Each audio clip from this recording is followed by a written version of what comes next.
My name is Alexis Tansey, and I'm a multimedia journalist. I'm a junior at the University of Iowa, majoring in journalism and communication studies. I've learned a lot of skills from the classroom, but most of my journalism experience comes from working at DITV News. I have experience with reporting, anchoring, and producing. I'm comfortable in front of the camera, but I'm more passionate about the behind-the-scenes work of producing. Outside of class, you can find me producing at DITV for every Thursday show. Take a look at some of the work I've done.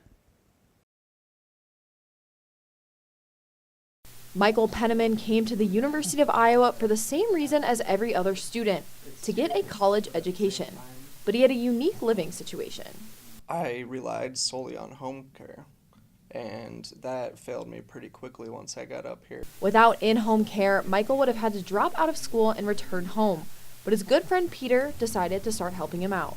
Realizing that his care wasn't as good as it could be, realizing that I was getting called over a lot more than I anticipated, and then I saw an opportunity to kind of work a shift for him and see what that was like. Spooks, you want to move my straw? Peter and his friends started to get paid for their work with Michael, which sparked an idea called Students Care. The nonprofit organization sets out to have students with disabilities here at the University of Iowa have a more normal college experience. It's the college life. You're with college students. It's students helping other students. When we're done at 10 p.m., you're off the clock. Let's throw a movie in and hang like boys. But just like Students Care changed Michael's life, it changed Peter's life too. And I know a lot of us have had the time of our lives in college, and realizing that a lot of people want to have that same, great time but can't because of their disability. And if you can give them an opportunity to maybe improve, their college experience, that's been huge for me. Reporting from Iowa City, Alexis Tansey, DITV News. The fetal heartbeat bill proposes to outlaw abortions as soon as a doctor can detect a heartbeat. That's about 6 weeks into pregnancy. If this Iowa bill were to be passed, it would be the strictest abortion ban in the nation. The bill was passed by the Senate and is now in the hands of the Iowa House of Representatives. The fetal heartbeat bill is not drawing bipartisan support. It is almost entirely supported by the Iowa Republican lawmakers, but most Democrats are on the opposite side. Republican Senator Mark Segabar campaigned on his pro-life stance and is excited about this legislation. The heartbeat bill, and I support that because there's a natural thought here is that we know your person is dead when the heartbeat stops. So doesn't it follow logically that life must begin when the heartbeat starts or when you can detect a heartbeat? On the other side of the aisle, Democratic Senator Joe Bolcom says this bill is violating women's reproductive rights. This is really the latest form of GOP harassment and coercion of Iowa women, and it's completely unnecessary.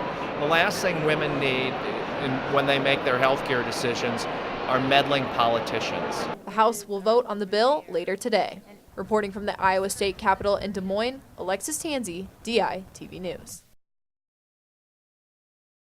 Spread the rose, spread the love. That's the motto of 4044, a clothing company run by University of Iowa freshmen. The creator of the company, Nathan Rosenberg, came up with the idea one late night in high school. I just kind of looked at my clothing in my closet, and I thought it'd be cool to just, design something new, but something that defines me. 4044 sells hats, t-shirts, and sweatshirts to people all over campus. They have even sold their merchandise internationally. But selling clothing is not all that they do. We strive to help the world and the people we share it with. 4044 donates 50% of their profits to the University of Iowa Stead Family Children's Hospital. And their clothing is cute too.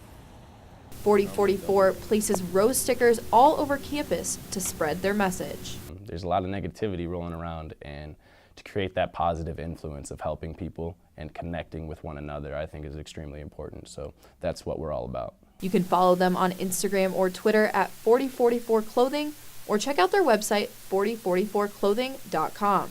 Reporting from Iowa City, Alexis Tansey, DITV News.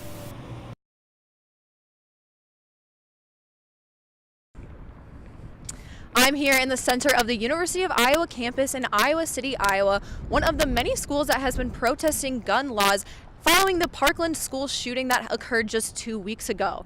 High schools from all over the area came right here to campus to hold a peaceful walkout protesting gun laws. Students walked down the streets chanting "Not one more." Similar protests have been occurring at schools nationwide to send a message to lawmakers that school shootings must stop. While most protests have been high schoolers, college students are also getting in on the conversation. University of Iowa students right here on campus have been fearful that something similar could happen on our campus. Just last night, down the street at Courier Residence Hall, students reported hearing potential gunfire. Police arrived at the scene not much later, confirming that, in fact, no guns were fired, but students reported that they were happy to hear police at the scene so quickly. Alexis Tansey, University of Iowa.